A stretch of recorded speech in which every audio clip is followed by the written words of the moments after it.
Hi friends, welcome to சிவகாமிஸ்கிச்சன்.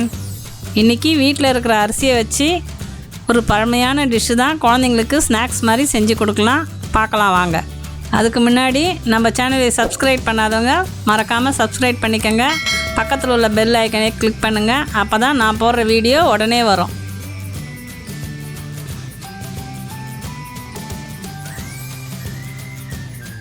Daily நம்ம சாப்பாட்டுக்கு use பண்ணுற புழுங்கலரிசி ஒரு கப்பு எடுத்துருக்கேன். இது 250 கிராம் இருக்கும். இது ஒரு 2 மணி நேரம் ஊற வச்சு மிக்சியில் போட்டுக்கலாம்.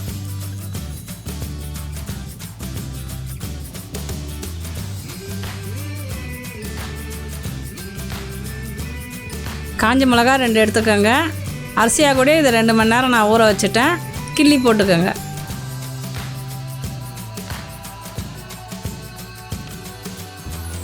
ரெண்டு ஸ்பூன் துவரம்பருப்பு,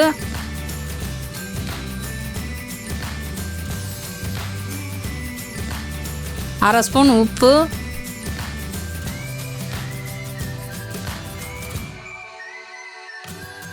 1/4 ஸ்பூன் மஞ்சள்தூள்,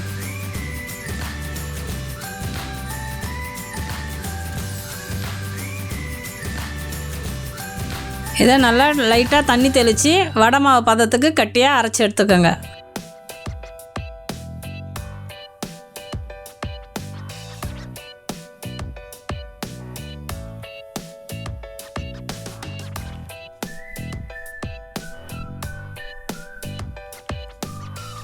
நம்ம வீட்டில் இருக்கிற பாத்திரத்தையே ஒன்று கவுத்து போட்டுட்டு சுத்தமான துணி மேலே போட்டு வடை மாவு சைஸுக்கு சின்ன சின்னதாக எடுத்து நல்லா மெலிசாக தட்டுங்க. தட்டும்போது கொஞ்சம் தண்ணி தொட்டு தட்டுங்க, கையில் ஒட்டாமல் வரும்.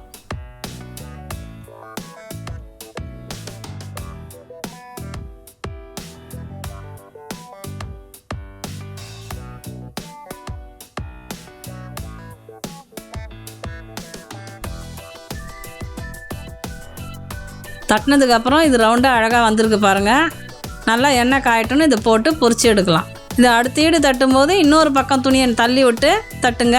அப்போ தான் எக்ஸ்ட்ரா இருக்கிற ஈரத்தை துணி இழுத்துக்கும்.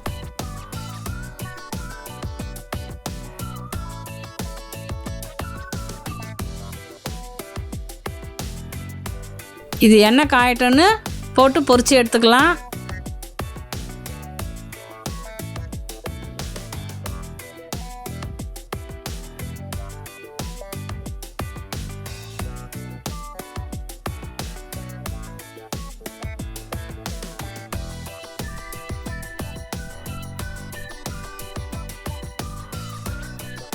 ஒன்று தான் போட்டு பொரிச்சு எடுக்கணும். 4-5 இது தட்டி வைக்க முடியாது. இது பொரியும் போது கொஞ்சம் எண்ணெய் மேலே மேலே தள்ளி விட்டிங்கன்னா நல்லா பூரி மாதிரி எழும்பி வரும்.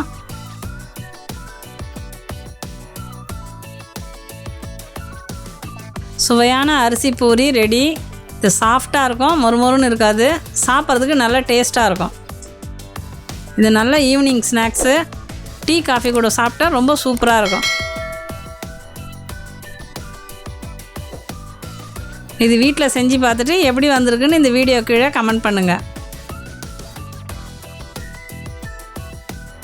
இந்த வீடியோ பிடிச்சிருந்தா லைக் பண்ணுங்கள், கமெண்ட் பண்ணுங்கள், ஃப்ரெண்ட்ஸ் அண்ட் ஃபேமிலிக்கு ஷேர் பண்ணுங்கள். வெளியெல்லாம் போகும்போது மாஸ்க் அணிங்க மறக்காமல். தனிநபர் இடைவெளியை கடைப்பிடிங்க. நல்லா ஹெல்த்தியாக சாப்பிடுங்க, சேஃபாக இருங்க. மீண்டும் உங்களை அடுத்த வீடியோவில் சந்திக்கிறேன். நன்றி, வணக்கம்.